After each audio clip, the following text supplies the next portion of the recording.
Subscribe to our channel by clicking the subscribe button. Click the bell button and enjoy the latest uploads from our channel. बड़ी बात हुई selected prime minister की। वो जो तकरीर मुराद सईद ने की थी जिसमें उन्होंने जो वो कॉन्डोलीज़ा राइस की किताब से कोट किया था। कॉन्डोलीज़ा राइस सेक्रेटरी ऑफ स्टेट थी।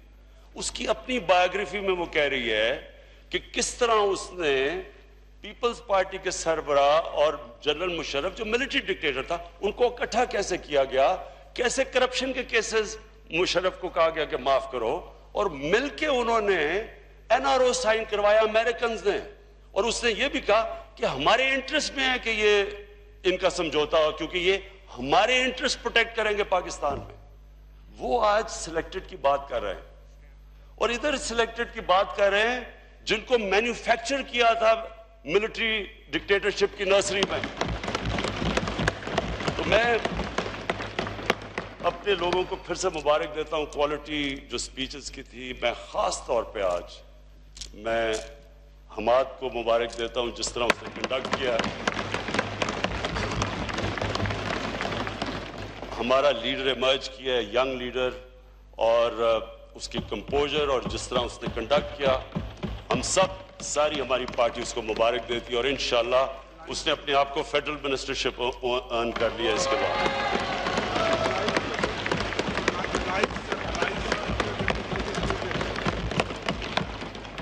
मैं अपने एलाइज का शुक्रिया अदा करना चाहता हूं।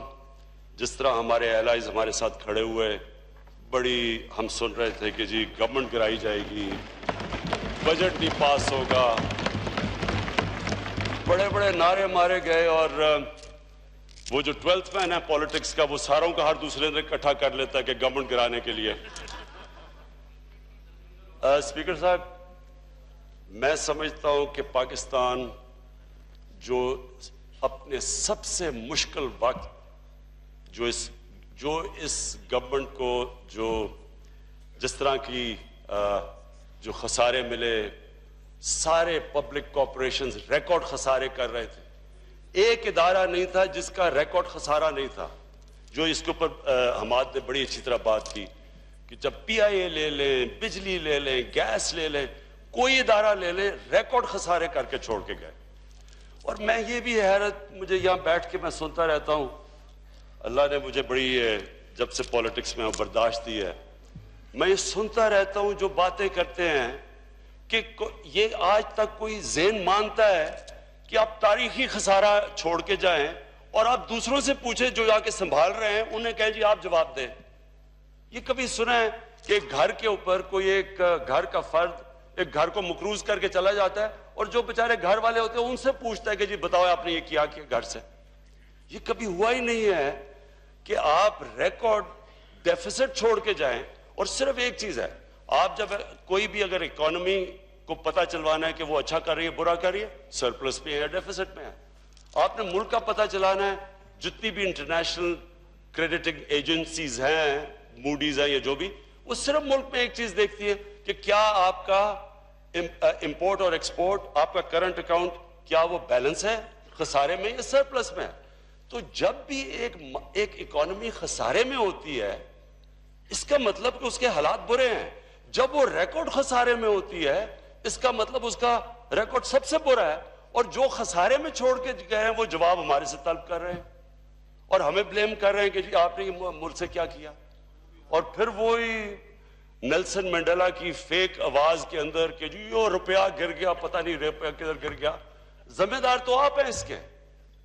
और मैं आज ये स्पीकर साहब, मैं आज ये कहना चाहता हूं कि जो मनी लॉन्ड्रिंग है, ये पाकिस्तान का सबसे बड़ा इस वक्त, अगर एक हमारे मुल्क में सबसे बड़ी लानत है वो मनी लॉन्ड्रिंग है। कि यहां से पैसा चोरी करके, क्योंकि आप पाकिस्तान में नहीं रख सकते, क्योंकि वो नजर आ जाएगा, इसलिए वो आप मनी लॉन्ड्रिंग करके बाहर भेज देते हैं।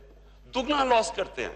पहले पैसा चोरी कर लॉस, फिर जब आप उसको हुंडी हवाले से बाहर भेजते दुगना डॉलर लेके, तो डॉलर की कमी हो जाती है। इसलिए ये जो हमारा मुल्क जिधर आज खड़ा है, इसके लिए सबसे बड़ा हमारा चैलेंज अब ये है कि हमने अपना बजट करंट अकाउंट बैलेंस करना है। और मुझे बड़ी खुशी है कि अभी भी ان مشکل حالات میں میں اپنی ٹیم کو اکنالج کرتا ہوں، جو ہماری اکنامک ٹیم ہے، جو انہوں نے قدم اٹھائے ہیں کہ ہم نے خسارہ 30% کم کیا اپنا کرنٹ اکاؤنٹ ڈیفیسٹ کا،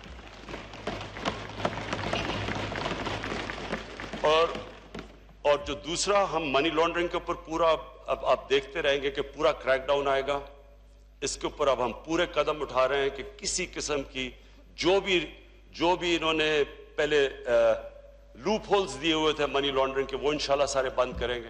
ہم اپنے اوورسیز پاکستانی کو ریمیٹنسز لیگل چینل سے پورا زور لگا رہے ہیں، اور ان کی ماشاءاللہ اوورسیز پاکستانیز کی ریمیٹنسز بڑھتی جا رہی ہیں۔ ہم انویسٹمنٹ، فورن انویسٹمنٹ کے اوپر پورا زور لگا رہے ہیں، اور پاکستان میں ہر وہ کوشش کر رہے ہیں کہ آسانیاں پیدا کریں تاکہ باہر سے انویسٹمنٹ آئے۔ ہم انشاءاللہ اپنا جو ہاؤسنگ پروگرام ہے، اس سے اس ملک کے اندر ڈیمانڈ اور اس میں اپنا ساری اکانومی چلا رہے ہیں۔ یہ ہمارا انشاءاللہ اگلے ہفتے ڈیفرنٹ سکیمز لانچ ہونی شروع ہو جائیں گی، اور اس سے ہوگا کہ اس وقت بے روزگاری ہے، انشاءاللہ اس کو کم کریں گے، اکانومی ہماری چلے گی۔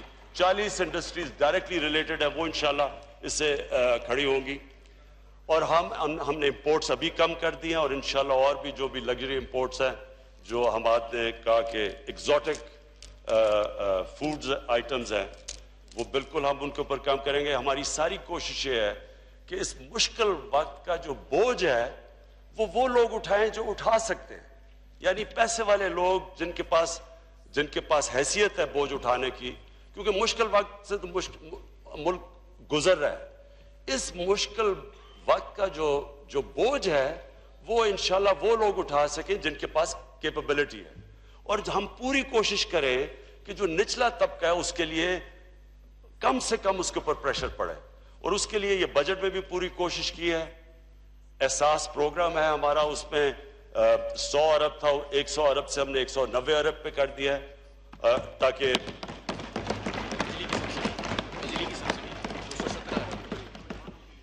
بجلی کی ہم نے سبسڈی دی ہے کہ جو 75% ہمارے جو کنزیومرز ہیں، جو نچلا طبقہ ہے، ان کے اوپر کوئی بوجھ نہ پڑے، اس کے لیے 217 ارب روپے کی ہم نے بجلی کی سبسڈی رکھی ہے، اور ہاؤسنگ کے اندر ہم پوری کوشش کر رہے ہیں کہ نچلے طبقے کے لیے ہم پہلی دفعہ پاکستان میں ہاؤسنگ سکیمز لے کے آئیں۔ اس کے لیے علیحدہ ہم نے ایک مائکرو کریڈٹ 5 ارب روپیہ اس کے لیے رکھا ہے، اور وہ انشاءاللہ بڑھتا رہے گا۔ اور جو ہمارے نوجوان ہیں، جو ان کے لیے روزگار کے لیے ہم نے 100 ارب رکھا ہے، تاکہ ان کے لیے ہم قرضے دے سکیں، تاکہ ان کو روزگار مل سکے۔ اور جو 2 سیکٹرز ہیں جن کو ہم پوری کوشش کریں گے انکریج کرنے کی، اور ابھی بھی میں اسی میٹنگ سے آ رہا ہوں، ایک تو ہمارا ایگریکلچر سیکٹر ہے، اور ہم نے کسان ہیں، ان کے لیے ہم پوری کوشش کریں گے، اور انشاءاللہ اس آنے والے ہفتے میں جو اگلا ہفتہ آ رہا ہے، اس میں ہم اپنے کسانوں کے لیے پورا ڈیٹیلڈ پیکج لے کے آئیں گے، ہم کیا کیا کر رہے ہیں۔ اور مجھے ایک سب سے زیادہ خوشی یہ ہے کہ ہمارا جو چائنیز سی پیک کے اندر جو ہمارا سائن ہوا ہے، ان کے ساتھ ہمارا جو ایم او یو سائن ہوا ہے، اس کے اندر اب ہماری میٹنگ ہوگی، جوائنٹ میٹنگ ہو رہی ہے پاکستان اور چائنیز کی، یہ اس ایگریکلچر کے ایم او یو پہ، سو ان سے ٹیکنالوجی لے کے آئیں گے پاکستان میں، وہ ہماری ہر طرح لائف سٹاک میں مدد کر رہے ہیں، سیڈ ڈیولپمنٹ میں مدد کر رہے ہیں، اور ان سے انشاءاللہ ٹیکنالوجی ٹرانسفر کروائیں گے تاکہ ہم اپنی پیداوار بڑھائیں پاکستان میں۔ Subscribe to our channel by clicking the subscribe button. Click the bell button and enjoy the latest uploads from our channel.